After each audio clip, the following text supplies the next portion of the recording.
জুই বলছিলাম ভাইয়া। জুই কেমন আছেন আপনি? ভালো আছেন জুই? জি আলহামদুলিল্লাহ ভালো আছি, আপনি ভালো আছেন ভাইয়া? মাশাআল্লাহ অনেক ভালো আছি। জুই কোথা থেকে বলতেছেন? আপনার দেশের বাড়ি কোথায়? ভাইয়া আমি যশোর থেকে বলতেছি, আমার দেশের বাড়ি যশোরে। কোন জায়গা থাকেন এখন আপনি বর্তমানে? আমি যশোরে আছি। জুইর ফ্যামিলিতে কে কে আছে? আমি আছি, আমার মা আছে আর আব্বু মানে দ্বিতীয় বিয়ে করে সেখানে থাকে। আচ্ছা, তো জুই কি করেন এখন আপনি বর্তমানে? আমি এখন সেলাই মেশিন এর কাজ করি। আচ্ছা, জুইর বিয়ে শাদী হয়েছে কিনা? না না, বিয়ে শাদী হয় নাই, বিয়ে শাদী করার জন্য তো আসলাম, দেখি একটা মানুষ পাই না। মনের মানুষের ইচ্ছা আছে খুব যে ভালোবাসার মানুষ ভালোবাসবে, আগলাবে, আগলিয়ে রাখবে। আসলে আমি মানে সুখ চাই না ভাই, আমি একটু শান্তি চাই, আমি যাতে তার কাছে সারা জীবন শান্তিতে থাকতে পারি।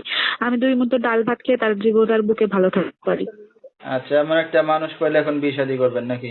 হ্যাঁ হ্যাঁ। আচ্ছা, তো আপনার এই ভিডিওটা অনলাইনে দর্শকদের মাঝে চলে যাবে, দর্শক ভাইরা কিভাবে যোগাযোগ করবে আপনার সাথে? আমার ভিডিওর স্ক্রিনে নাম্বার দেওয়া থাকবে, তো আমার নতুন সিম, তো নাম্বারটা মুখস্থ নাই, তো ভিডিওর স্ক্রিনে নাম্বারটা দেওয়া থাকবে, ওখান থেকে আমার ফোনের সব যোগাযোগ